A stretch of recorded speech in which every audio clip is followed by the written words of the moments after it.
औज़ुबिल्लाहिमिनश्शैतानिर्रजीम बिस्मिल्लाहिर्रहमानिर्रहीम। आज हम 9th क्लास के मैथमेटिक्स का चैप्टर नंबर 1 और इसके एक्सरसाइज 1.1 करने जा रहे हैं। इसमें पहला क्वेश्चन है मेरे पास, find the order of the following matrix. हमने इसका आर्डर बताना है, उसके लिए हमें पता होना चाहिए रो क्या है और कॉलम क्या है।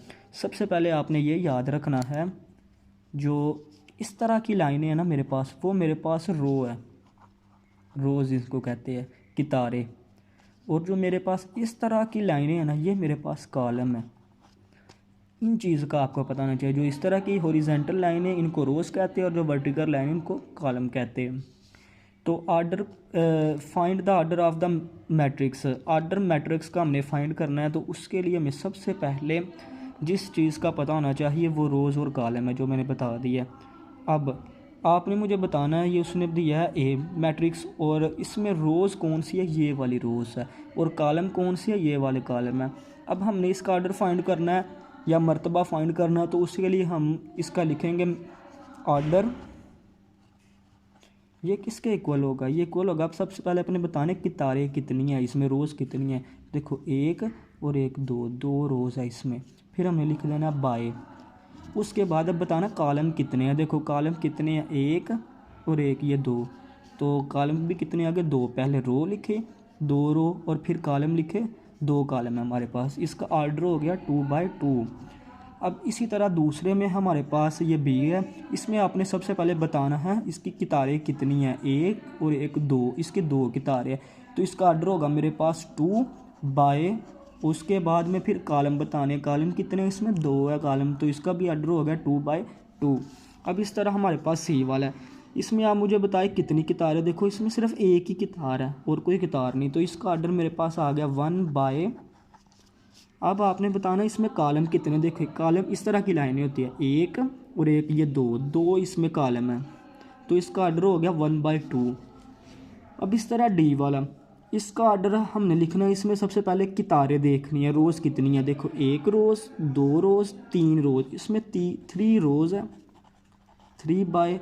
और कॉलम कितने, सिर्फ एक कॉलम है, तो 3/1। ये इसका आर्डर आ गया।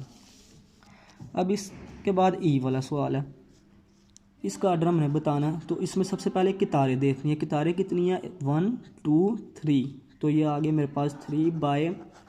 फिर अब मैंने देखना है इसमें कॉलम कितने, कॉलम देखे ज़रा, एक और दो, तो दो इसमें कॉलम है, तो इसका आर्डर आ गया 3/2। अब इसका हमने आर्डर लिखना है एफ़ का। एफ़ का आप देखे कि सिर्फ उसने इसके कितारें देखे, सिर्फ 2 उसने लिखा होना, तो एक इसकी देखे कितार बन गई और एक इसका कॉलम बन गया, तो इसका आर्डर आ गया 1/1, क्योंकि एक ही कितार है और एक ही कॉलम है इसमें। अब जी की बारी, इसका आर्डर हमने लिखना है। तो इसमें कितनी कितारें हैं पहले ये देखनी है, 1 2 3, 3 इसमें कितारें हैं, तो इसका आर्डर आ गया 3/।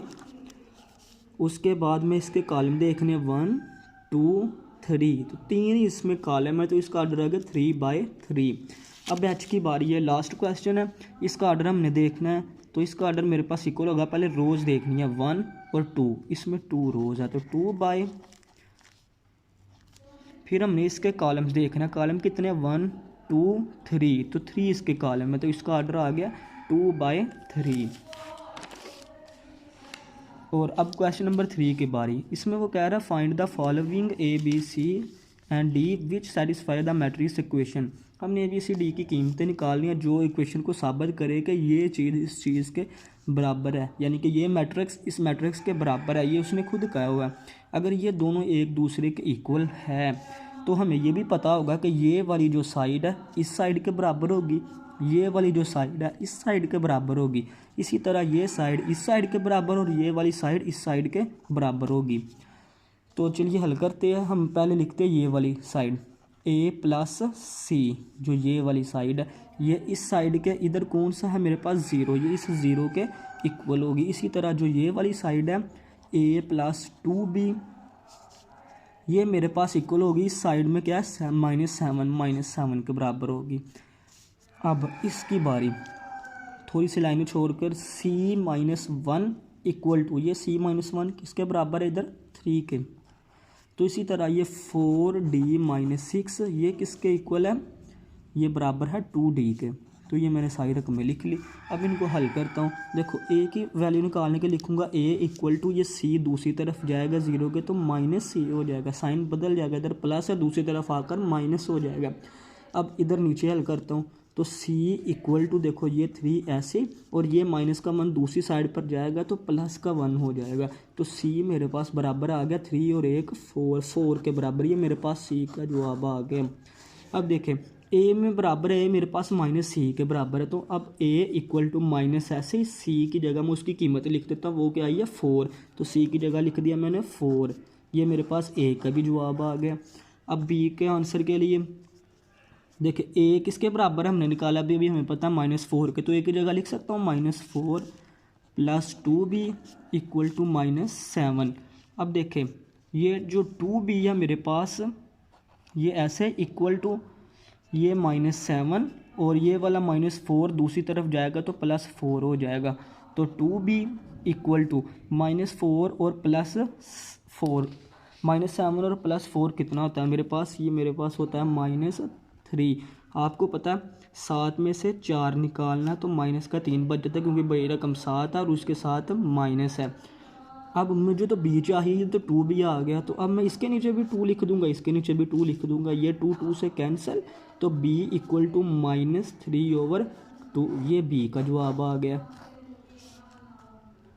अब ये जो मेरे पास रकम उसने दी थी